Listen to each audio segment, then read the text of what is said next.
Mi mbrëma, sonte në emisionin Kompromis, të ftuar të mi janë dy miq që në fakt vinë për herë të dytë në emisionin e Bulevardit të pa Kompromis. Vinë për herë të dytë edhe falë edhe një hapësire që Partia Socialiste ka krijuar duke na bojkotuar si media. Pra ato që do në japin pasaportën për shkuar në Europë, nuk e kanë dënjuar për të krijuar të marrëdhënien që krijohet mes televizionit dhe teleshikuesve, por kanë menduar të zgjidhin gjërat personalisht me mënyrën e tyre. Fakti është një turp që unë e kam denoncuar edhe tek AMA dhe tek Komisioni Qendror i Zgjedhjeve, por ndërkohë edhe me takimet që kanë bërë me SBE-n, është e pa imagjinueshme që në këtë vit kur pretendojmë që po shkojmë në Europë, po marrim pasaportën europiane dhe është bërë leitmotiv i kryeministit, partia e cila është pushet për 12 vite dhe pretendon të marrë një mandat tjetër, bojkoton një media lokale dhe të vetëm media lokale në fakt që ka Durrësi. Megjithatë, unë do të kaloj në prezantimin e të ftuarve të mi, është zoti Agron Duka, një emër i njohur në politikën shqiptare, kemi pasur edhe të tjera, kryetari i Partisë Ambientaliste Agrare, ndërkohë dhe pjesë e koalicionit Shqipëria Madhështore. Zoti Duka, pavarësisht se nuk kandidon vetësh lodha më shumë duket se herë të tjera se ka pa nga rrjetet sociale, pasi po bën fushat për gjithë. Ndërkohë Igli Cara, po ashtu një emër i njohur në politikë, disa herë dhe Igli i mandatuar, drejtuesi i Degës Partisë Demokratike të Durrësit, kandidat për Bashkinë e Durrësit, ndërkohë në listën e Partisë Demokratike të koalicionit Shqipëria Madhështore, në listën e mbyllur, por që në fakt në listën e sigurt, siç e quajnë dursakët, shumë atë terminë vetë që e kanë gjetur. Zoti Cara, faleminderit që jeni me mua, zoti Duka, shumë faleminderit që vini për herë dytë, gjeni kohën në një intensitet të madh që janë ditët e fundit të fushatës. Unë do ta nis me ju, zoti Duka, dhe ashtu siç thashë në fillim, duke qenë sepse në këtë fushatë dhe ne kemi takuar para 2 muajsh bashkë në këtë studio, ju jeni angazhuar si kryetari i partisë, pra pjesë e koalicionit, por kryetari i Partisë Agrare Ambientaliste dhe keni marrë pjesë në të gjithë fushatën që po zhvillohet në Shqipëri. Një mendim paraprak për atë që keni konstatuar nga qytetarët, nga pritshmëritë e juaja. A ishte kjo fushata që parashikonit? Në përgjithësi nga kontaktet me njerëzit, por të hyrë pastaj se do të dajojmë gjëra. Që neve kemi përfaqësues në këtë pjesën jashtë të listave, nga ana hapur, si Partia Agrare Ambientaliste, pjesë të koalicionit në 9 qarqe të Shqipërisë. Edhe mu ka dalë shëtis pothuajse gjithë Shqipërinë. Edhe ajo që kam vërejtur kudo qoftë, është pakënaqësia e madhe ndaj kësaj qeverisje. Problemi është që kjo do të përkthejmë votë. Se më thënë, mund të jesh i pakënaqur, po aja merr dot votën që të votojnë kundër. Atë kemi guximin. Kështu që kjo, po edhe guximin, po edhe puna që duhet të bëjnë strukturat së bashku, domethënë të PD-s, tonat të individëve. Duket që, domethënë, po bëhet një punë shumë e madhe. Fillimisht, kur filloi fushata, duket sikur njerëzit ishin para strukturave, para nesh. Sepse domethënë ishte grumbullu një pakënaqësi e madhe. Edhe pushtetit e zgjatur 12 vite 4 mandate. Për shkak të pushtetit të zgjatur, jo vetëm të kësaj, po edhe të korrupsionit masiv që pothuajse i mori frymin qeverisjes, edhe që ka kriju bezdi masave të gjëra njerëzve. Më pastaj të gjithë individët, sepse i tillë sistemi, krijuan ato shtabet e veta se pothuajse i vunë lëvizje dashi pa dashi dhe strukturat. Dhe mendoj që situata është pozitive. Në gjithë Shqipërinë dhe ne, si Partia Agrare Ambientaliste, në 5 qarqe kemi pretendime serioze për t'i konvertu kandidatet në deputet real. Zoti Duka, para se të kaloj ke zoti Cara, edhe një pyetje tjetër, tani ne kemi diskutuar në biseda, pra çfarë ndodhi procesi, si ndodhi koalicioni, primarët e Partisë Demokratike, i kemi konsumuar dhe këto janë gjërat. Si është pritur lista e kandidaturave të koalicionit? Nuk kanë fjalën vetëm për Durrësin, ne kanë fjalën për gjithë Shqipërinë, sepse ju thatë që kanë mbledhur në disa qarqe. Si është pritur lista? A ka qenë listë përfaqësuese dhe a ndjen njerëzit përfaqësuar nga lista që keni bashkë? Kur nuk mund të arrihet që të bëhet një listë perfekte, kushdo, domethënë sido që ta bënte, me çdo lloj kandari, me çdo lloj logjike, gjithsesi do kishte diskutime që mbetje.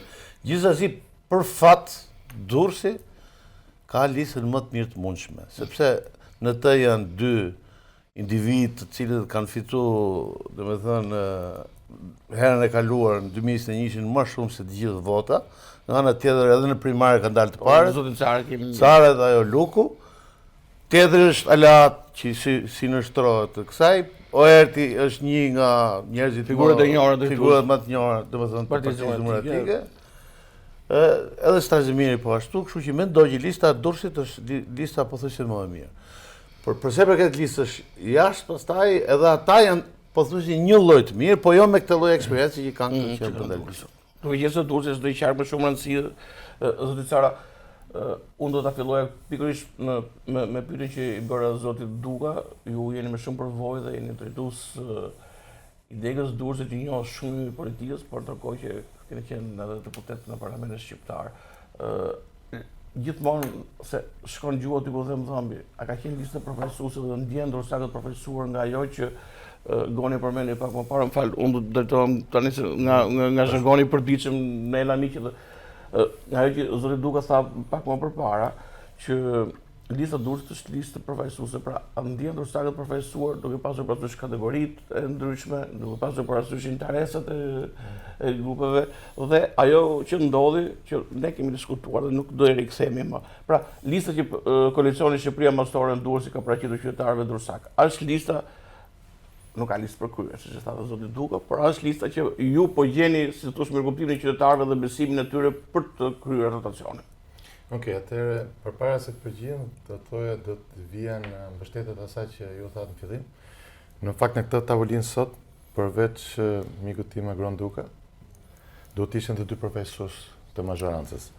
Kjo në fakt është një element i fortë i demokracisë, se pas 12 vitesh do ishte një element i fortë për treguar që demokracia funksionon, se pas 12 vitesh nuk mund të bojkotosh pikërisht mediat dhe mos ballafaqohesh me qytetarët, po pse jo dhe me rivalin politik në këtë rast. Për të kthyer tek pyetja juaj, unë mendoj që siç thatë ju, listë perfekte ndoshta nuk ka, po unë besoj që lista e Durrësit është një listë shumë e mirë. Përfaqëson të gjithë komunitetet, të gjithë profesionet, të gjithë zonat, se është rëndësishme se Durrësi tani më dim që është në 3 zona nëse do të themi, në zona e komunave që rrethojnë Durrësin, në zona e Durrësit të ri edhe Durrësi i vjetër. Të 3 zonat janë përfaqësuara, pa kaluar në emër, pa diskutim, dhe besoj që është një listë e cila po funksionon shumë mirë, është rrirë mirë me strukturat. Koalicioni si me zotin Duka dhe partitë e tjera shkon do të thonë në mënyrë perfekte. Biles shkon deri aty sa që ne nuk kuptohemi më që jemi parti ndryshme. Është një koalicion që flet me të njëjtin gjuhë, me të njëjtin qëllim, me të njëjtin program dhe çdo gjë është përbashkuar më së miri. Pra, por për të vazhduar pastaj tek ajo që unë e quaj koalicioni, më i rëndësishëm është koalicioni që ne bëjmë me qytetarët. Sepse nuk mjafton vetëm një koalicion politik për të fituar zgjedhjet, por duhet mbi të gjitha që të jesh koalicion i madh. Sepse numri i votave të qytetarëve është ai që bën dhe ndryshimin, rotacionin pas datës 11. Dhe ne kemi menduar që qasja jonë të jetë jo vetëm duke goditur pikërisht ato 12 vitet qeverisë së Rama, dhe besoj që çdo familje shqiptare tani e ndjen që është më keq se para 12 viteve. Mos harrojmë që kemi një përgjysmë të familjeve shqiptare, sepse emigracioni është i frikshëm, janë mbi 1 milion shqiptarë. Dhe mbi të gjitha është vrarë e ardhmjeve dhe bizneset e gjitha janë në krizë. Dhe kjo është e dukshme kudo. Në çdo takim që ne bëjmë, na e thon këtë dhe ka një frymë shumë pozitive për të arritur ndryshimin. Dhe por nuk mjafton vetëm inati, sepse ajo që tha pak më parë Goni, kur tha që nuk mjafton vetëm pakënaqësia, duhet dhe të ofrosh. Dhe neve kuptohet që kemi bërë gjëra të mira para 2013-s, por ajo është hipotekë e kaluar. Për çfarë mund të kemi bërë mirë? Është normale në çdo vend të botës qytetarët thonë çfarë do të bëjmë për të ardhmen. Por se njëri si tjetër nga qeveria. Patjetër, për të ardhmen, sepse çdo njeri pret për të ardhmen. Sidomos ka brezat e ri, për shkak do të thonë të pyesin me të drejtë orë çfarë keni parashikuar për ne. Por që ka qenë 10 vjeç në këto. Tani bërë së dy dhe kanë drejtë vote. Dhe ne kemi përveç tyre, por edhe për pensionistët të përgjithë. Dhe ne, nëse do të marrim një familje, unë do të bëj një llogaritë shumë të thjeshtur. Dhe se puna është çfarë bën tek familja ime. Më bën shpesh të pyetet dhe dikush më pyet çfarë bën tek familja ime. Dhe pyetja ishte në një familje, flasim për familje normale, përbohet nga 2 pensionistëve. 2 pensionistë, pastaj një familje tjetër ka një fëmijë të martuar me radhë. Po marrim një familje dhe janë 700.000 pensionistë në gjithë Shqipërinë. Çfarë themi ne për këtë brez, të cilët do të thoja që është lënë në arrest. Mos harrojmë që 65% të këtyre pensionistëve kanë pensionin 900 euro. e vërtet, por 65% janë 100 euro. Sidomos pensionet e Kooperativës, fermave, gjitha këto janë 900.000 lekë, 100 euro. Dhe ne themi që për 2 pensionistë në një shtëpi, pensioni minimal të jetë 200, pa llogaritur këtu 20% shtesën, që është TBSH-ja e madrave të bazë, produkteve bazë, që shkon që e themi të shportës, që shkon edhe një 40.000 lekë tjetër. Pra, një pension shkon 220, minus 100 janë 120.000 lekë për çdo pensionist. 2 janë 280 euro vetëm pensione, që shkon në një familje. Pa llogaritur këtu, që kemi edhe uljen e korrentit. Nga 97 lekë për familjarat, që dikush mund të thotë 20.000 lekë, po edhe ai është i ndjeshëm për një pensionist. Pra, po flisim për atë që ju i servini. Po, programi jon. Unë ftoj çdo pensionist të hiki nga mos ta shohë thjesht si profesor politik, po llogarisë atë çfarë i shkon tek shtëpia e tij.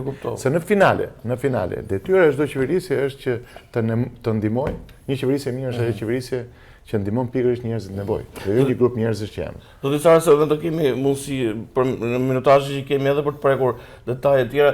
Ju përmendët fakt aty një detaj që ka të bëjë me fshatin edhe me shpopullimin dhe unë do të drejtohem zotit Duka, në fakt për nga specifika Partia Ambientaliste Agrare është si thua me programin e saj më afër atje në fshat, por më afër atje ku nuk ka njerëz të punojnë tokën, nuk ka njerëz që subvencionohen, nuk ka fuqi punëtore. Dhe zoti Duka, si e shikoni këtë duke pasur parasysh se programin e partisë tuaj, por edhe brenda koalicionit kuptohet? Që programi i Partisë Agrare Ambientaliste është një lloj me programin e Partisë Demokratike, sepse i unifikuar si koalicion. Po, sepse përpara se ta shpalosim si program, ne jemi konsultuar njëri me tjetrin. Problemi është këtu, fshati po braktisë. Jemi përballë një fakti zoti Duka. Pse braktisët fshati? Sepse jo se nuk e duan shqiptarët tokën, sepse dihet historikisht që shqiptarët e duan tokën dhe ka lidhje me bujqësinë. Mora edhe vritën për tokën kot ka herë. Kot jo. Jo kot për 1 metër, për 1 metër nuk e vlen, kush e punon fare. Po, problemi është që duhet që të ketë fitim, se ligji domethënë themelor i kapitalizmit është fitimi, konkurenca. Mirë po, fshatarët, megjithëse punojnë dhe investojnë bujqësi, nuk konkurrojnë me produkte që vijnë nga rajoni. Me çmim, me cilësi ndoshta po me çmim jo. Për shembull, unë t'jap një rast, si nuk kujt, Vlash e ka emrin ai, është nga Hamallja, është një nga bujqit më të mirë që ka Shqipëria, është pak a shumë mosha ime, diçka me emocion. Ka një vreshë të mrekullueshëm, edhe unë kam ngeli habit kur e kam takuar para një muaji, thash çka ke mia dhe Vlash s'merr më. E kam vlon, pse po sfiton si lek? Se sfiton realisht. Mahet me të vreshtin, me bone i qik vene, qik rakie dhe me ato që i bin, ato kalamë që i ka jashtë shtetit. Dhe me thonë, një nga bujqit më të mirë që ka zona jonë atje, e ka praktisë. Që duhet me bo? Duhet që ti bosh të interesuar njerëzit që jetojnë fshat, pra të kenë kosto më të lirë, se cilësisht e kanë, sepse është vetë, dhe me thënë, klima në Shqipëri që i bën probleme më cilësore, favorizon, edhe ndryshimet ndërmjet nesh edhe atyre, kundërshtarëve tanë politik, në optik janë këta, që po të them shkurtimisht. Këto japin grade me selektim, nëpërmjet AZBR-s. Shpesh herë japin militantëve, shpesh, nuk them gjithmonë. Nga ana tjetër, femërët duhet me qenë të kualifikuar me shku me apliku si që duhen ata. Tjetra duhet jenë të formalizuar, ndërkohë që 70% dhe 72% e femërëve janë informal, fermave. Në këto kushte ne japim një propozim tjetër, pra të subvencionojnë çdo njeri që merret në bujqësi dhe bregderi, formal apo informal. Berisha ka thonë me të modën, natyrisht këto që kemi thonë edhe neve, që ajo që do i shërbej këtyne për tu prezantu, nuk do jetë mo një aplikim, po do jetë kartë identitetit. Me kartë identitetit, do shërbej si NIP, do shkosh atje dhe do morë subvencione për çdo lloj kulture, cilët janë ndryshme subvencione, nuk janë gjithë një lloj, për 1 kilogram grua është kaq, për 1 kilogram misë është kaq, për 1 vito qumësh, për 1 kokë bakti e tjerë. Pra, në këtë mënyrë subvencionohet në mënyrë direkte. Tjetra, sasia e subvencione shkon 4 fish më shumë. Ndërkohë që këto japin 50 milion euro, ne kemi thënë që japim 200 milion euro për subvencionuar bujqësinë. Kjo është një nga pikat kryesore. Më pas janë edhe disa pika tjera pastaj, siç është sigurimi i fermave, të cilët sot nuk sigurohen për shkak se primi është shumë i shtrenjtë dhe ne themi do të subvencionojmë 70 deri në 100% të primit kompanive të sigurimit në mënyrë që sigurojnë fermat. Sepse ndodhin këto që ndodhin për mbytje, ngritse atje etj, dhe këto morin fund që ose si kanë të siguruar me fermat. Dhe duke kam qenë para 4-5 ditësh në Katun të Ri, një zonë që ju e njihni shumë mirë, Të njohur. edhe zoti Sara patjetër pa diskutim, por ju e njihni, jo, e kam në aspektin e të angazhimit jo politik, por edhe të angazhimit të atyre njerëzve të cilët kanë pasur një vresh 100 hektar, 96 fiks. Sot atje ka vetëm 5 hektar rush. Pra një vresh e cila u kryua që në themi kohën e verit, kohë diktaturës, por në fundit që e morën njerëzit të qytetarët dhe me pamundësi për ta rinovuar, vreshja sot është jashtë. Dhe unë këtë desha me ditë. Po edhe për veshtarin shërben e njëjta logjikë, siç u thash. Pra, këtë desha. Duhen bë subvencione direkte. Këtë desha. Sepse unë kam dëgjuar që por duhen 10.000 rroj hërdhi, nëse janë 9.800 nuk e merret. Ore, nëse ti e bën 1 kg rrush me kosto 600 lekë, të vjen nga Maqedonia me 500 lekë. Po, qartë. Kështu s'bie ato. Se realisht ky o tregu, këto shifra që po them aty këtu në gjithmend. Nga Maqedonia blen me 500 lekë, ty del kosto 600. Mund dalë edhe më shumë, se fshatarët tanë bëjnë edhe gabim të nuk llogarisin punën e vet.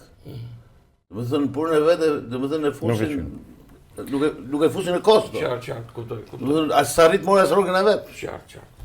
Zoti Sara, për të ngelur, sepse është bujësia. Për të vazhduar këtu, unë të shtoj diçka të kjo. Për shembull, kjo qeveri ka nxjerrur një rregull për shembull për gjedhët. Me fjalë që të marrë subvencion, duhet të kesh patjetër 10 lop. Dhe goni me drejta, mund të kesh dhe një lop dhe mund të marrësh. Dhe po të jap 2 shifra, atëherë bëhet fjalë që gjithë këto vite nga Serbia në Shqipëri futen 4.000 ton qumë shplur. Po e përsëris, 4.000 ton qumë shplur. Të gjithë e dim që qumë shplur në vendet të BE-s nuk lejohet qumë shplur, shumëzim për 11 litra ujë, llogariteni se çfarë konsumojnë shqiptarët. Dhe prandaj kemi edhe këto smundje. Prandaj dhe vëmendja duhet kthyer shumë te bujësia, goni e preku, kemi 2 fishim të buxhetit. Jo pa qëllim hapa Jo, bëre shumë. Se shpesh ne kemi një pjesë popullsisë që jeton në fshat dhe Jo, po ndikon drejt për drejt edhe për turizmin, për qytetin dhe për gjitha, sepse nuk mund të themi që kemi turizëm ku nuk ke prodhim bio shqiptar. Nuk ke sot edhe peshkimi. Është jashtë funksionit sepse si pata një takim me peshkatarët dhe pikërisht më thanë, janë gjithë në prag falimenti. Mbi 50% e flotës peshkimit nuk punon. Nafta nuk subvencionohet, pra janë në krizë të thellë. Dhe kjo bëhet me qëllim, nuk është pa qëllim, sepse këtu po i hapet rruga disa biznesmenëve të lidhur pikërisht me Ramën për të importuar produkte nga jashtë vendit, të cilat pastaj shiten dhe sikur janë produkte bio në Shqipëri. Se tash kjo e qumë shqiptarë shumë e rëndë. Të gjithë produktet janë 4.000 ton e përsërisë shumë e rëndë, shumëzim për 1 litër ujë llogaritën e vet. Mediat e kanë pasiguruar te Iglit, por është vërtetës, media të mëdha serioze që kanë dhe burime. Ndofta do të ishte më mirë mërtor që po llogaritse se sa milion euro çojmë ne në Serbi, është më mirë që të marrim mështjera dhe t'ia japim çdo shtëpi nga një mështjer falet vetëm prodhoj qumshin për shqiptarët. Por për të kaluar pikërisht kjo pastaj lidhet me bizneset. Përveç sa që e sqaroi Goni shumë mirë. Ne për bizneset, se bizneset themi shpesh qeveria përdor fjalën partner, por vetëm partner nuk është, sepse po i merr shpirtin biznesit. Taksa tatim fitimi 15%, taksa mbi pagën 23%, ne themi për të gjitha 10%. Pse kemi menduar? Mendojmë këtë sepse është shumë më mirë që parat të jenë në duart e pronarëve, sepse duke pasur sa më shumë para ato investojnë më shumë, rrisen dhe pagat. Apo jo? Dhe pse jo, duke rritur dhe pagat kemi edhe qytetar më të lumtur. Sepse një qeveri e mirë, thash dhe pak më parë, është ajo që mendon pikërisht për punëtorin. Nuk mundesh të thuash partner dhe punëtorin të jetë i paguari më i ulët në nivelin më të ulët në Ballkan. Këto janë shifrat që ne kemi. Edhe me pasiguri më të ulët. Dhe me pasiguri më të ulët. Edhe me shërbim qytetar më të ulët. Po, është pa diskutim. Dhe gjitha me radhë, për shpenzimet e për gjitha. Pra të gjitha këto, që t'i kthejmë pikërisht pyetjen, ne po shkojmë me disa propozime konkrete, të cilat i vlejmë pikërisht familjes tyre, i vlejmë biznesit, dhe të armët. Sepse kjo do frenoj mbi të gjitha të hemorragjit të tmerrshme që ne po na ikën rinia. Se me të drejtë, rinia sot thot, për çfarë do të rri ku unë nuk jetoj dot. Më thuaj me këto paga që janë sot, a mundet një njeri të krijojë familje? Nuk krijon dot. Familje me këto paga, sepse çmimet e apartamenteve ju e dini mirë se sa kanë shkuar. Dhe me një pagë 700 apo 800 nuk sigurohet. Dhe ne themi paga mesatare do të jetë 1.200 euro. paga minimale do të jetë 500. Dhe me radhë, me gjitha nuk do të atohet më me 23%, do të atohet me 10%, sepse janë 13% më pak, se shtaton Partia Socialiste. Të gjitha këto, unë besoj që janë garanci që data 11 do të jetë datë që do të bëjnë ndryshimin, sepse njerëzit do të mendojnë pikë së pari për atë që ne të jemi për xhepin e vet. Sepse nuk është puna që do të votojmë për ngjyra politike, sepse Shqipëria ka një problem shumë të madh. Tani unë largohem pak. Lego ngjyrë ka xhepin e çdo kujt. Unë tani nuk i ndaj me vel, unë i përkas një force politike të qendrës djathtë dhe Goni, siç ka thënë Vjenjam, por qëllimi që kemi dhe unë te Goni është që gjithë ky Durrësi dhe Shqipëria të ketë kushte më të mira. Apo të jetojnë më mirë. Sepse qëllimi i përbashkët është më i madh se qëllimi i një force politike për të përfaqësuar ngjyrën. Dhe prandaj e bëth thirrje gjyqëtarëve. Mbi të gjithat mendojmë për atë që i lëvërdes familjes tyre. Zoti Duka për 12 vitesh ka treguar që ka pikërisht për atë pavarësisht pozicioneve, parimeve, strategjive, ku diun që kanë partitë, zoti Duka 12 vite të paktën sa mbaj mend unë duke dalë, ka qenë kundër qeverisë dhe me sot i ke pas ofertë për të qenë pro qeverisë. Kjo partia jon, kjo partia agrare ambientaliste faktikisht është një parti çështje që merret me çështje të caktuara pikërisht me çështjet agrare. Do pra ne nisë nga këtu zoti Duka. Kështu që këto nuk kanë shumë ideologji dhe jemi paksa më të shiruar nga kjo pjesë. Ndërsa Ikli domethënë është një djathtë më konservator, po themi, siç është Erion Braçi, një majt realisht i majt, sepse atje ke majta pak nga majt. Erion e ty ka qenë zëri më opozitar ke Erion. Pastaj edhe ato janë pa ideologji. Po kjo s'na intereson shumë, problemi është në marrëdhënie me njerëzit. Gjithë secili ka ne mundohet të japi kontributin maksimal. Tash përveç tjerëve duhet të përmendim edhe këtë dhe pastaj që mos i rëndojmë shumë me këto programe, sepse ne pothuajse për ditë e themi në Jo, nuk ne prandaj jemi këtu për nuk duhet harru edhe kjo pjesë. Politikat fiskale që ka sot për produktet bujqësore dhe intelektuale është tërësisht e gabuar. Sepse gjithë njerëzit e kanë kulturën për të kuptuar kështu gjëra zoti Duka. Ja, po mundon të shpjegoj thjesht. Grumbulluesit e produkteve bujqësore, ato që kanë ato pikat e grumbullimit, edhe të qumshtit, e blen tek fermeri me 0% TVSH edhe i kërkohet pastaj 20% TVSH. I kërkohet në shitje 20%. Do të thotë që rëndohet në mënyrë të padrejtë produkti me 20% më shumë se sa që vjen nga importi. Në këtë rast, me këtë lloj politike fiskale që kanë këta, grumbulluesit nuk e blen më fermeri, po i drejtohen importit. Prandaj ka rast shumë edhe ka nishu bilanci import-eksport. Ke programi që kemi ne, ka ato 5 pikat e programit, 5 kryesorët, kjo zë një vend të rëndësishëm. Ne themi do barazojmë TVSH në blerjen e shitje. Në mënyrë që të jetë konkurrent me mallat e importit edhe domethënë ketë çmim, sepse kosto është kryesorja që e bën konkurrente me mallat tjera. Pra edhe kjo është shumë e rëndësishme. Edhe ç'është ajo më e çuditshme është që neve këtë punë kemi ngret 4 vjet rresht. Iglis ka qenë këtë radhë në parlament. 4 vjet rresht. Edhe shumë nga të majtë të cilët me dhe bujqësie kanë për krah. Edhe dërto dhe Erion Braçi për shembull. Edhe këto nuk lujtën, që nuk lujtën nga kjo. Vazhdojnë me të njëjtën skemë e cila po dëmton bujqësinë, po sidomos blegdorin. E kartoni. E ka rast shumë. Po, ore, çuditë me këtë mirë kartoni, po kush për se ju po thoni që logjikisht ato janë dakord për të bërë ndryshime. Ke kartoni kjo. Në urdhën e partisë mobilizohen ndryshe. S'ka ç'a urdhë se nuk fitojnë gjë, por problemi këtu që ka 12 vjet ky burri, ka bërë këtë lloj kodi zgjedhor se ky ishte ai që e boni, edhe ka kriju distancë me qeverinë ky. Edhe këto kanë frikë me shku me u konsultuar me këtë me thonë ke gabim. Sepse për këtë skemën e rimbursimit të TVSH që ose ke vonë ti ngren lushnjë edhe kanë hull marrë në mënyrë demonstrative. I kanë derë çumshin rrugë.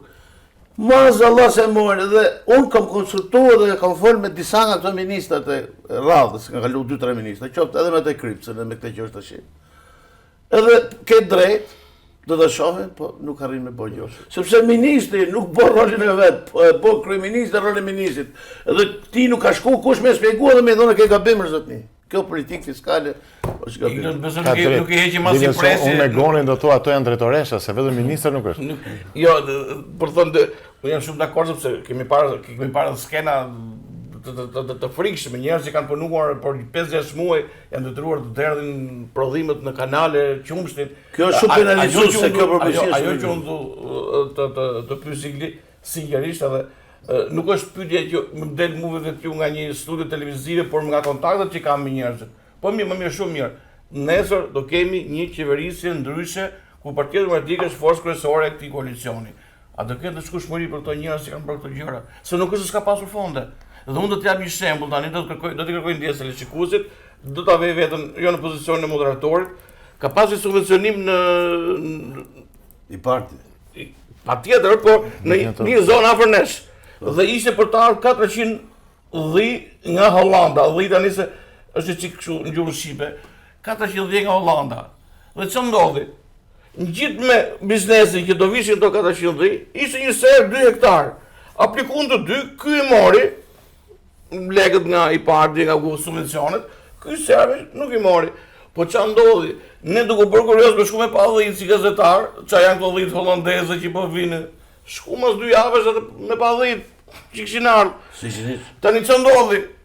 Gjemi njeri e ty që ishte roja, qa dhishtarë mu ka ngorë të qeni pare 2 ditë e frikshme dhe turshme.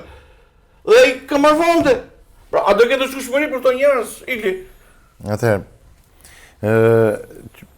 para ca muesh doli dhe lajmin që Bashkimi Evropian ndërpreu fondet e IPARD-it, Serbia mori 288 milion euro, neve morëm 0 euro. Nësë rogën që shtë taj. 0 euro. Jo, be thot vetaj, nuk e tashmë. Dhe për këtë është hapur dhe një hetim, sepse ka pasur shkelje të rënda, pikërisht abuzim me fondet e EBS. Unë besoj që organet ligjzatuese do të nxjerrin të vërtetën. Dhe kjo që ju thatë, do të jetë ndjekje edhe nga ne në të ardhmen, sepse nuk mundet që fondet që vinë për qytetarët, që vinë pikërisht për investime, kanë shkuar pikërisht në xhepat e qeveritarëve të sotëm. Dhe kjo në fakt, kjo që ju thatë, unë e kam dëgjuar shpesh, nuk mjafton biles vetëm të themi që të shkarkohet apo të shkojë për ndjekje penale apo dhe dënohet me si thosh me detyrim paraqitje. Duhet që ato parat të kthehen, jo, po dakord. Por ne do të kërkojmë që edhe parat të kthehen pikërisht tek është detyrë e qeverisë që vjen për të ndërtuar moralin për absolutisht. Unë nuk pretendoj tani që do vi Partia Demokratike të bëjë gjykatës dhe prokurorë. Jo, ne çu pa punë pastaj. Por neve do të kërkojmë patjetër, do ndjekim çdo hap pikërisht. Okej. Tash për të njëjtën pyetje, do të them këtë, që këtu nuk penalizot dot edhe me arti, me këto janë politika janë optika, ti je shef ndryshe, ne shoh ndryshe. Ne ato e shohim me subvencione siç e bëjnë, me aplikime ne shohim subvencione direkte. Kuptoj. Këto politika fiskale, këto e shohim shumë 0-20, ne shohim barazim. Nuk penalizon njëri për këtë punë.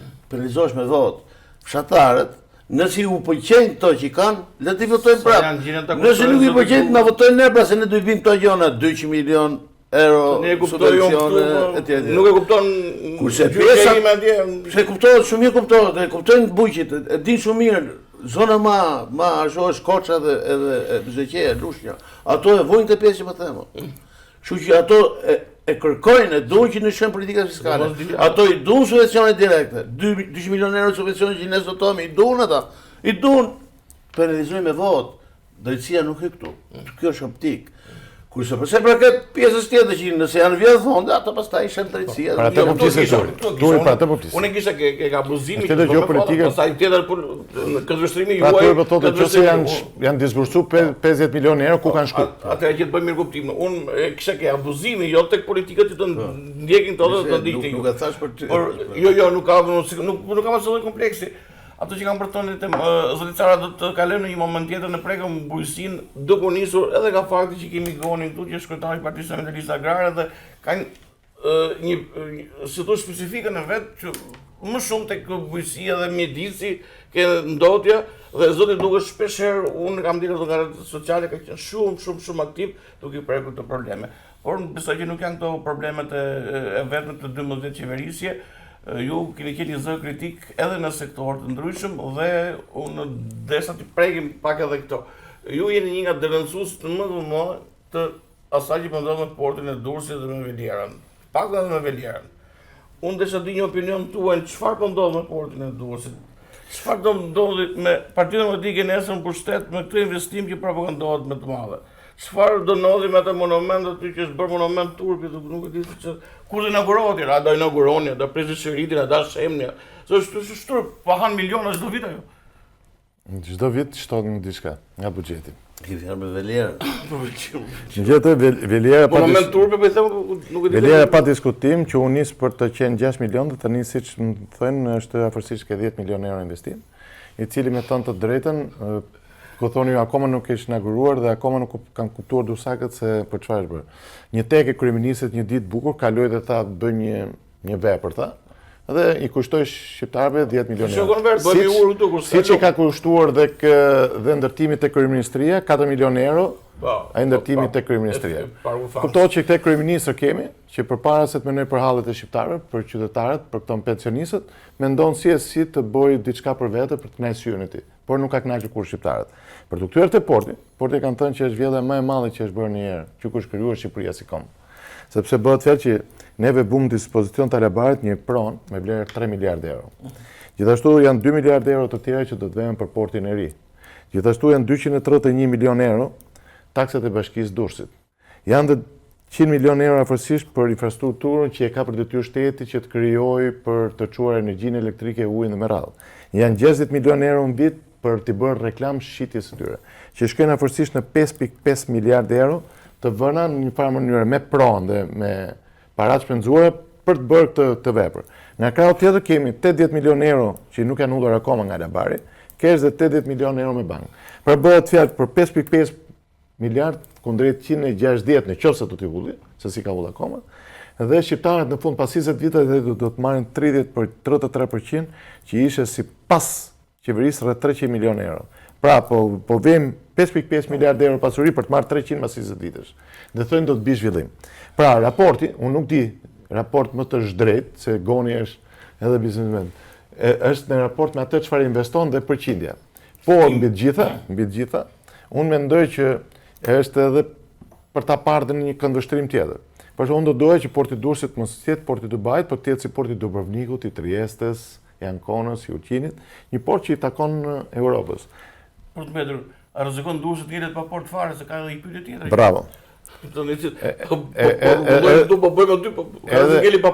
Edhe ky është një element tjetër, sepse normalisht akoma nuk ka filluar punimet, pavarësisht se janë lekët 400 milionë euro që qeveria për fazën e parë, di që tenderi i parë u anullua, po pritet dhe i dyti ka akoma ankesa, dhe unë nuk e di deri kur do të vazhdoj. Por një gjë është e sigurt, që ky është një investim që nuk i levërdis në mënyrë absolute, dhe mbi të gjitha janë prekur parimet. Kushtetuta thotë qartë, pushtetet janë të ndara. 231 milionë euro të qytetarëve të Durrësit që duhet të ishin në arkën e buxhetit, në buxhet të Bashkisë Durrësit, sot janë falur alabarit. Sepse dëgoni ka qenë si mund është taksat lokale që i takojnë qytetit t'i falësh ti si kryeministër. Pse po i fal? Gjithë ne kemi biznes, unë ka përshtypur dhe ju pagoni taksa, ke shpjegoj, po çdo qytetar edhe për shtëpinë e vet paguan taksa. Pse alabari? Pasi i fal gjithë pasuri publike, duhet i falësh dhe taksat në këmbim të çfarë? Se po të llogarisësh, po të ishte në këtë mënyrë po e bën Shqipëria këtë port. E bën shqiptarët. Pse duhet ja jap alabarit? Dhe aq më tepër që është shkelur ligji, sepse kur është bërë ligji për portin, ligji është bërë në shkelje plot edhe me nenin ngjartë stabilizim e socimit, sepse që thotë qartë, asnjë gjë për një vend që don të bëhet antar i BE-s nuk mund të jepet pa konkurrencë, pa garë. Dhe pse mund të hynte një shqiptar, një biznesmen shqiptar dhe ta bënte, pse duhet i falet alabarit? Në këtë mënyrë një vlerë kaq e madhe e Shqipërisë. Për të ndetur kjo që thotë Igli, sepse Igli mund të vazhdoj se unë e kam ndjekur Iglin rregullisht në besha një mendim tuaj, nëse ne pretendojmë që Durrësi të jetë porti i Kosovës, duke qenë se Kosova është pjesë e jona edhe në fakt që nuk po ndodh për hir të vërtetës, por sepse në Kosovë nafta merret në Durrës është më lirë se sa në Shqipëri, gjërat që ju i dini më mirë se sa unë. A rrezikon që ne të mos jemi vetëm zite vetës këtu mrena, apo të bëjmë edhe zite vetës për Kosovën me portin e Durrësit? Sipas mendimit tim, forma e koncesionit, pra kjo PPP-ja e famshme që ky e ka bërë me tot punë, është aristotikli, nuk është drejt, sepse i falet. E ka bërë dhe shëndetësia, e ka bërë dhe në vene tjera. Këtu janë falë, domethënë, në mënyrë të njëjtshme si mas tekave të këtij. Shpesh herë ka bëu qokave, base edhe për përfitime politike të vetat, personale, se faktikisht punimet këtu po bëhen nga shqiptarët, nuk është se bëjnë lavaret. Kurse pjesa tjetër unë kam diskutuar me disa profesionistë, më thonë që paraqet shumë rrezik që atje ku synojnë ta bëjnë portin të mos bëhet për disa arsye, nuk e di. Ashtu është. Janë specialistët që merren. Kështu që në këtë sens ky lloj investimi është i dështuar. Por nga ana tjetër nuk mund të themi që nëse bëhet një pallat i bukur aty që është shëmtuar, bukur janë ata s'ka që bë, bukur janë. Po forma se e ka bë është shumë e keqe dhe dëmi që mund të bëhet është shumë i madh se mund ta lej durshin pa port. Edhe jo më durshin po edhe duke pallatet bukur ka gjithë bota po të saj shërbejnë. Sa i përket asaj, pallatet bukur bota se përjashtohet nga arkitektë dhe lera, që thu ti për shembull, ajo është këndvështrim. Ka njerëz që e shohin si gjë të burr, ka njerëz që e shohin si gjë të shëmtuar, po unë nuk besoj që PD-ja do vinë pushtet me prishat. Natyrisht do diskutohet për nëse ka vjedhje, ka korrupsion. Nëse, domethënë, është planifikuar me harxhu 6 milionë euro, apo ka shku 10 milion, realisht janë harxhu 10 milion, apo këto kanë shku në xhepet e këtyre. Këtë natyrisht do e shohi, domethënë shohi drejtësia, po do e denoncoj. Po për ta prish nuk besoj se do ketë një gjë të tillë. Po jo, Veliera mund të futet në punë, sepse duke qenë një ambient aty mund të bëhet edhe një panajir, mund të bëhet edhe një ekspozit, mund të bëhen. Ato janë gjëra që i zgjidh po që diskutojnë. Nuk ty prishë vetëm shkruaj ideja, po fotografa me se jena mësuar me prish gjithmonë, me prish kanale që ka bën veri, me prish stallë që ka bën veri dhe po ideja është këtu që këto fonde që Igli e tha shumë mirë që ka glabruar unë kam ndjekur. Ka diskutuar shumë. Unë kam ndjekur në rrjetet sociale Iglin edhe problemi është që këto fonde që ka glabruar aty dhe vazhdon pa të inaugurojnë. Ta dimë që kemi gjë aty shkojmë darkët. Mos shohim në Kovë aty që po na bie, mos e di ka lamaj me frikë. E inaugurojmë ne? Mas 11 maj. Unë shpresoj të ndjekim një hapësirë shkurtër publicitare për të rikthyer përsëri në bllogun e dytë të pyetjeve. Reklami lutem.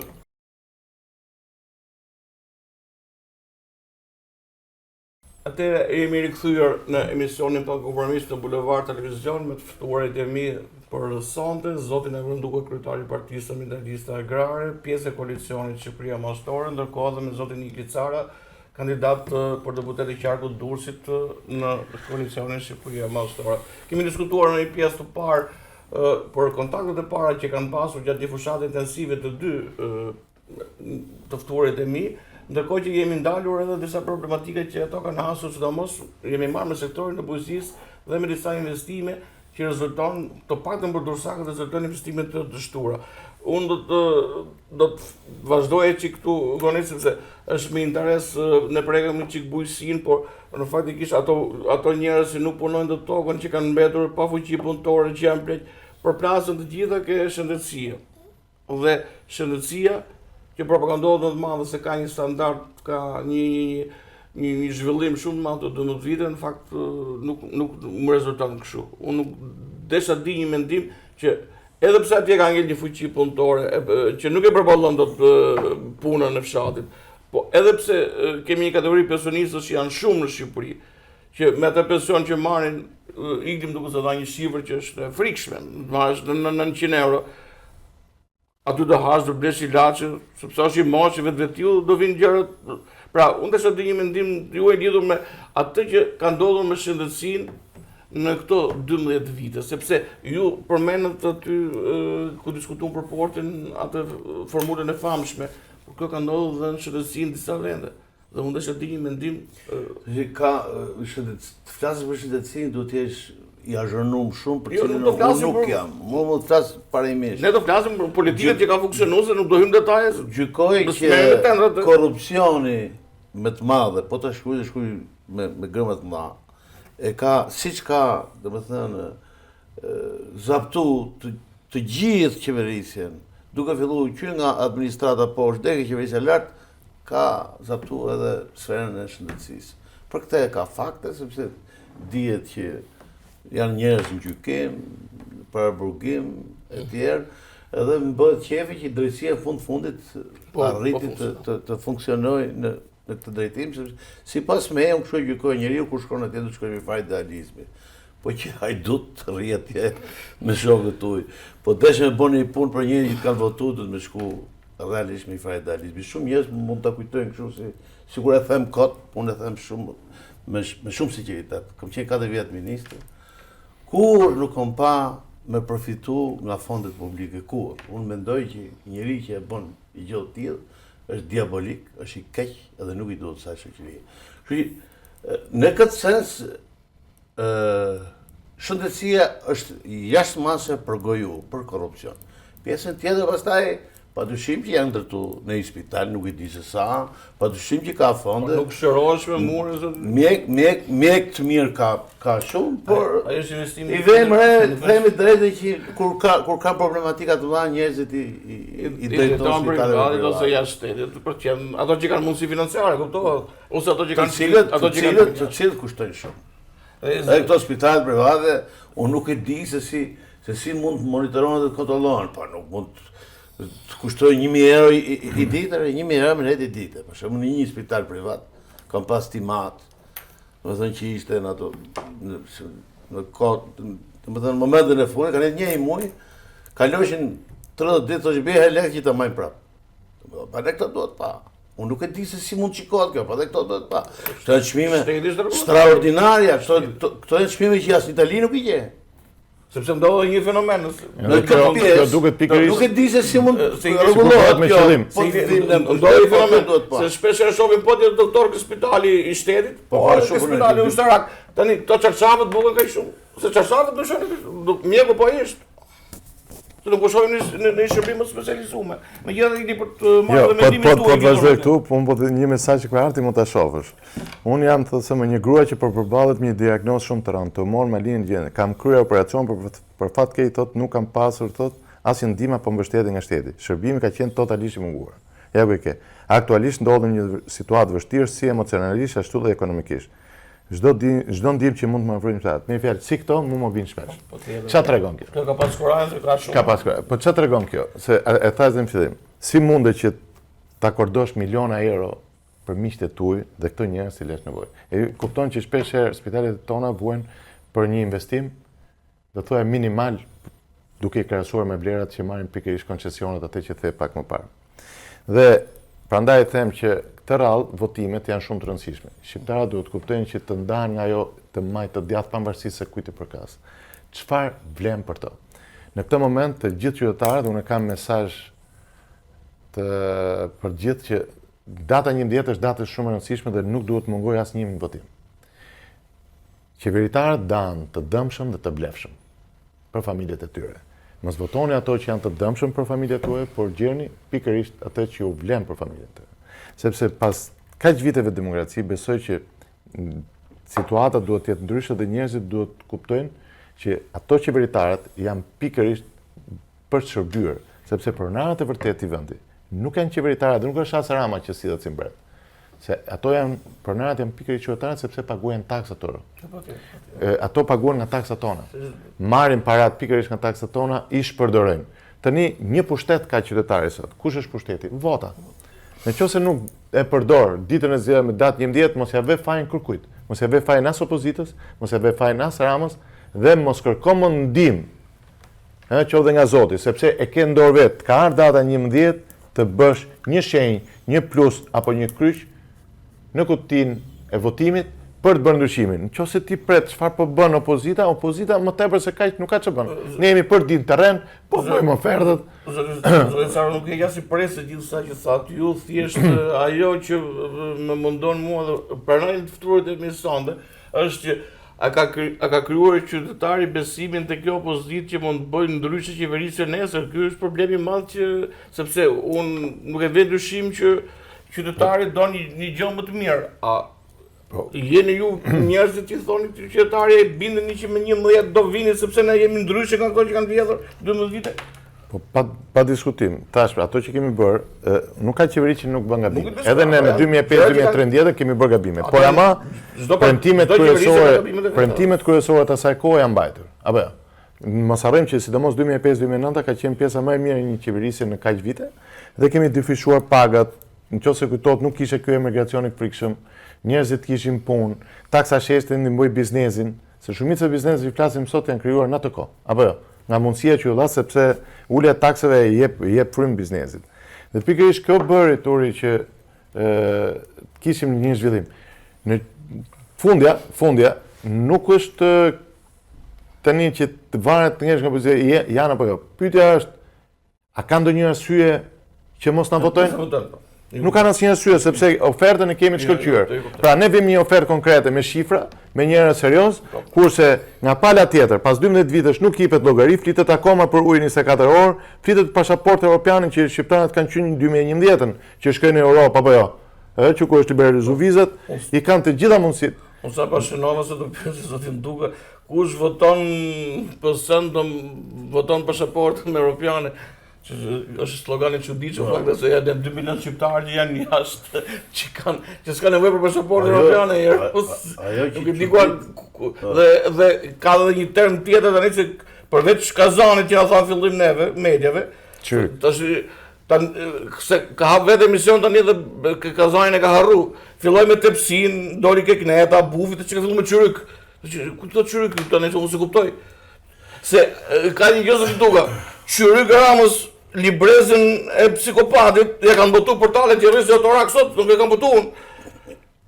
Qyryk Rama, nëse e ka për foto nudë, unë e kam mësu notin e rëzën, e kam shpinë 30 metra lërgë, dhe 8 vjeç, kina kjetë dhe fukarej. Ashtu nudë kina pas latë, ku ka qyrykun ky. Si mund të thush, gjysës shqiptarëve meshkuj që nëse s'votoni për se një qyryk.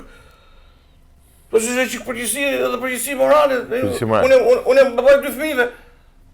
Si ti që vajzët e mirë që më thonë qyryk të shti? Të që si pas me gjua që i përdor Rama është vjetë si pasoj e një pushteti jashtë maset gjatë. Edhe ka kriju një farë deliri.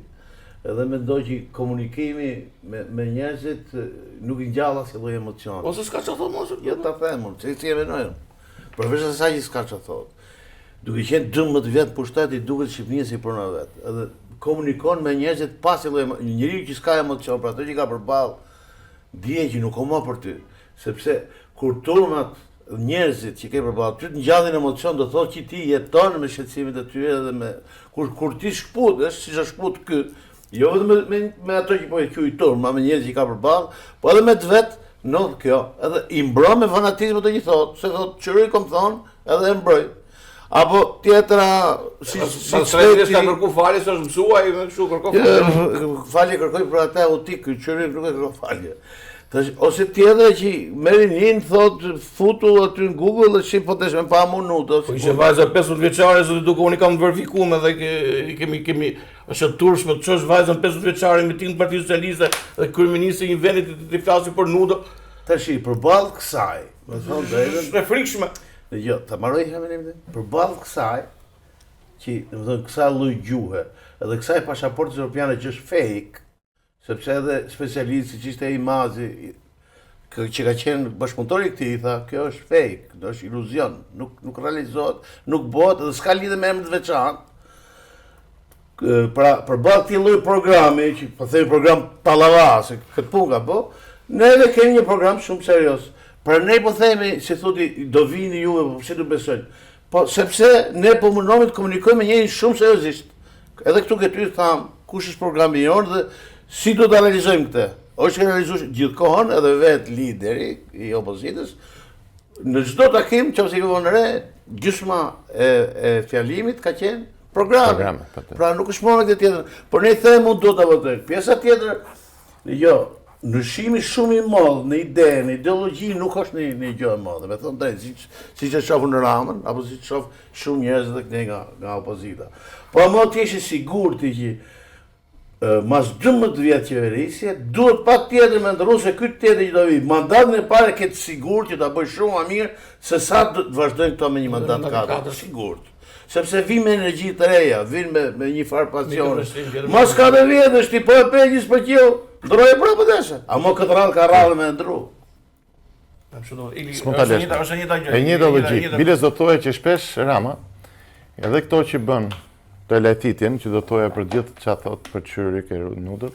E bën dhe për të larguar vëmendjen pikërisht nga debati kryesor që do të. Na vjen pozitiv shirje familjore? Jo, po e bën dhe kacir për të larguar vëmendjen nga debati kryesor që do të jetë ekonomia. Ka problem, i tregoj sa Barsaleta unë ti pastaj. Jo, s'ka problem. Zë turshëm. Zim që ti themi kalamon me shtëpi. Votoje kundra. Po do dal Qyrik. Ai do dikush voto kundra. Jo, qofse jeni shumicë, delej Qyrik. Po që jetë shumicë, Po i zot në brava me timin. Ja, ideja është që ai shpesh e përdor këtë dhe për të larguar vëmendjen nga kryesori. Ai nuk pranon debat si shteti, nuk pranon të dalit të japi llogari të gjitha dhe e ka kthyer në batut. Dhe mendon që aty është i suksesshëm. Unë mendoj që gjithë shqiptarët në të moment e kuptojnë që ky kryeminist ka mbushur orët e punës. Duhet largohet sepse i bën mirë vendit. Dhe në këtë moment i bëhet thirrje që ky votim i datës 1 duhet të jetë masiv. Edhe problemet që kemi, ajo që tagoni që përdor shpeshherë krimin, intimidimin e gjitha, numri masiv i votuesve do ta bëjë përmbytjen. Dhe theksoj që koalicioni i madh me të gjithë qytetarët për interesin e familjeve të tyre dhe të qytetit. Sepse pas kaq viteve, çfarë ka ndodhur? Të gjithë ne e dimë që në Durrës, Durrësi ka një grup i cili udhëheq Durrësin. Tirana po ashtu dhe me radhë. Se dikur kishim një byro politike, Rama ka bërë një byro ekonomike vetëm me ca miq të tij dhe qeverisë. Edhe Durrësi është Vangjushi, është Sako dhe pastaj vijnë dhe këto grupe të tjera dhe qeverisin Durrësin. Që të krijojnë frymëmarrje të re, që të japin oksigjen të qytetit, duhet të shkojnë të gjithë votojnë. Tu nuk është puna thjesht për një forcë politike. Bëhet fjalë theksoj shpesh për të ndryshuar për to. Kjo është votë mbi të gjitha për qytetin. Nëse duan ta lejnë në këtë moçal, kur krimi udhëheq çdo gjë, kur çdo gjë është krijesë një bande, atëherë nuk është më faji i opozitës, por këtu pastaj qytetarët duhet të kuptojnë që ne vetëm nuk e ndryshojmë të. Duhet ndihma e çdo qytetari që ka mundësi votimi. Patjetër, i kemi që e përmenda do të unë pyesë të gonin, por me që e përmendet, a kanë besim qytetarët që vota tyre do shkojë aty ku ato votojnë, pra nëse sepse ndodhim edhe përballë një fakti tjetër që vota këtu është deformuar, është abuzuar, është korrupsionuar. Tu tani nga informacionet që kam unë kam shkruar publikisht edhe pata dhe kosta, po kërcënimesh, po nuk kanë rëndësi. Mu më rezulton që ai që është arrest shtëpi vën pa rrugë dhe ka ngatruar martyrë atose në konvalescencë, nuk e di se kanë ndodhur incidente aty, punë nuk janë vërtetuar me kështu faktikisht. Tani problemi është sa se kështu që e bukur. Se nga që nuk e ndiqni bulevardin si duket, por problemi është shumë i thjeshtë. Vota në Durrës nuk është shprehur kur ditë diele. Kur më sa mbaj mendon. Hiç një 96, nuk e di çka ka ndodhur atëherë që ikën komisionerët. Vota këtu marrën punë prandën. Maksimumin shtunën. Pra, a kanë besim qytetarët që kjo votë nuk do abuzohet, nuk do vidhet, nuk do deformohet, por të thonë atë që po, ne jena me ju, po a ju na mbroni votën. Përpara se me fol për këtë pjesë shumë e rëndësishme, desh me thonë që ky sulmi që ka bën ndaj nesh ka gjetë gjithmonë liderin. Berishën, i cili është non grata. Besoj që e keni gjuar lajmin sot që nga Departamenti Amerikan i Shtetit Berisha do lejohet të udhtojë SBA. Jo, po shumë rëndësishme. Shumë rëndësishme. Se dhe për dhe për Kjo është rëndësishme, ky ka qenë arma këtij. Pastaj nuk është vetëm problemi që i ra, po u vërtetu që të gjitha këta janë bë me lobingje, me harxhime parash nga ana e Ramës. Sa të duket nuk ka fare në grada se sot nuk po ka rëndësi kjo zotëri, sepse për një pjesë votuese që ky ka punuar në mënyrë të padrejtë me fondet e shtetit për me njollos opozitën dhe me dhe kjo është akti i rëndë. Kjo është shumë e mirë. Pastaj është edhe gjë tjetër, është sinjal shumë pozitiv nga SBA-ja pikërisht 2-3 ditë para zgjedhjeve. Ato që e japin të sinjal, e janë për ta marrë vesh shqiptarët. Po, ju kuptova, çfarë po thoni, ju kuptova. Iglip, gjithmonë për të mbetur këtu besimi i qytetarëve se kemi edhe një risi në faktikisht në këto zgjedhje dhe unë me gojën e kam diskutuar para 2 muajsh, po edhe bashkë kemi diskutuar. Kemi votën e emigrantëve, një votë e cila faktikisht Durrësi mban vendin e parë deri tani me Sardiun për pritshmëritë që ka për votimin që është bërë deri tani, sepse ka edhe pak ditë për të. Pra, është Tirana, Fieri, Durrësi, po Durrësi është vend parë nga ato që kanë aplikuar. Nga kontaktet që ju keni, nga pritshmëritë që ju keni, si do jetë vota e emigrantëve, për Durrësin. Durrësi ka fatin që shumicën e emigrantëve e kanë në Itali. Unë domethënë perceptoj Ju keni qenë pjesë e disa takime, edhe zotësarë. që vota do jetë pro opozitës, jo vetëm nga perceptimi im, po edhe logjikisht sepse njerëzit që janë larguar përgjithsisht ka qenë njerëz domethënë pranë opozitës. Edhe ne presim vot pozitive. Por në Greqi është, besoj keni gjuhë, janë krijuar shumë probleme dhe uroj që të mbyllen sa më shpejt sepse atje pastaj ata mund deformojnë rezultatin. Di që domethënë zona Topalli, bile unë kam biseduar edhe me këto parti tjera të vogla, të cilat realisht kanë punë e vet, pra jemi të ndarë si për interes, po ky është interesi për bashkët, edhe me sa dihet ato, për shembull Dashej e këto tjerë kanë reaguar për këtë pjesë. Nëse do vërtetohet që realisht atje vjen vota, qëndrimi do të jetë shumë i ashpër i opozitës, i gjithë opozitës. Partia Demokratike morgon Sheha, i marr ai Qorri që të gjithë, se fundit ajo është vjedhje pastaj. Po patjetër. Po kam shpresë që neve që Durrësit pak, që ka interese direkte me Italinë, të bëhen votime normale, deri tash s'kam në gjë nga Italia. I gjysë njëta Njëta pak a shumë, biles ajo Greqisë ndofta me shkelet që janë bërë.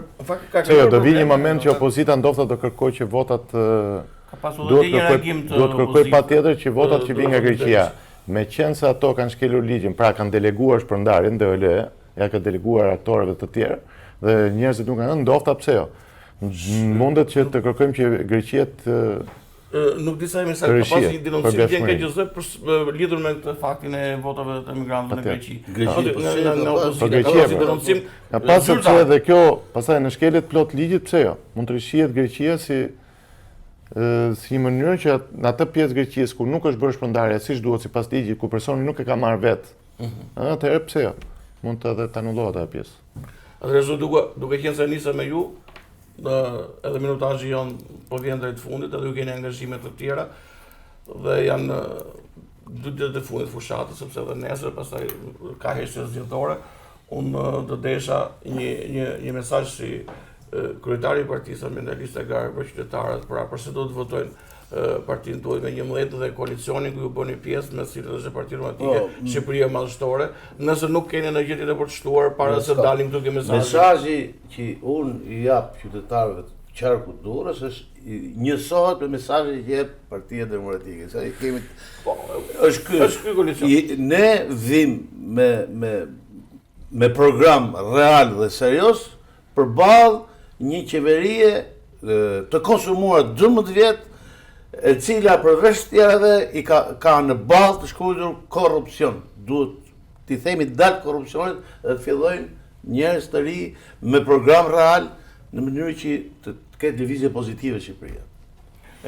Atëherë kam një thirrje mbi të gjitha, pjesën e parë kam për administratën, sepse dëgjojmë shpesh nga administrata që janë kohët që është intimiduar dhe kërcënohet nga drejtuesit politik. Dhe i ftoj që të mos friksohen, dhe mbi të gjitha asaj parudhës që ato hapin që nëse do të vi Partia Demokratike në pushtet, do të vi koalicioni djathtë, do të ikin nga puna, sot po jo them me përgjegjësinë të plotë. Ne respektojmë çdo punonjës administrate sot që është një gjëri që është e ndershme. Pra thirrjes që Partia Socialiste bën që nëse do të ndrohen pushtetit, do të lëvizë administrata, e themi bindet plot. Administrata e ndershme mos të trembet. Nuk është të cënuar absolutisht nga ndrimi i qeverisë. Dhe këtë e bëhet thirrje sepse edhe besoj edhe ju jeni ndjeni të. Unë jam në ndjeni të një farti dhe nuk do të më palë thirrjes suaj sepse jam në një pozicion tjetër. Unë kam një opinion nga takimet që kanë bërë si gazetar me pjesë administrata do jetë pjesa që ndoshta mund të shkojë më rënd këtë qeverisje. Surpriza.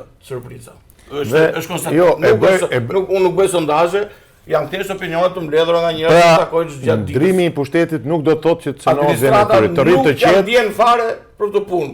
Ti je i bindur sepse ato njerëz ato djem ato vajzat që kanë mbaruar shkollën, shkëlqyshëm, ato kanë vendin kudo dhe gjën vend kudo. Absolutisht. Pra pikërisht prandaj ata votojnë të qetë, vota atyre do të jetë e fshehtë, do të jetë e garantuar dhe e sigurt. Pra i bëhet thirrje vetëm numrin e madh të votuesve. Pra duam pjesëmarrje sa më të madhe, se vetëm një pjesëmarrje shumë të madhe të qytetarëve dhe të bëjnë ndryshimin. Ndryshimi tani më është bërë domosdoshmëri për të mirën e të gjithë ne. Ndalojmë pikërisht të shpopullim frikshëm, ndalojmë të varfëri dhe pse jo, t'i kthejmë buzëqeshjen qytetarëve. Zë duke unë ju falenderoj që gjetët kohën për që në sonde në emision dhe ju uroj suksese në datën 11 ose me 12 kur fillon numërimi edhe ju zëdisarë gjithashtu duke qenë ose një pjesë një koalicioni. Në fakt falenderoj dhe Partinë Socialiste që nuk merrte se ju dha mundësi juve me argë 2 herë dhe po të kishit qenë ato të kishit argë 1 herë. Ky është emisioni për sonde pa kompromis, do takojmë nesër mbrëma përsëri në emisionin e fundit, por jo për fundin e pa kompromis, i cili do të vazhdoj edhe në javët në vazhdim të jetë emision, ndoshta jo me këtë intensitet të fushatës, por me një reduktim të numrit të daljeve gjatë javës. Faleminderit, natë mirë nga unë Artur Llana.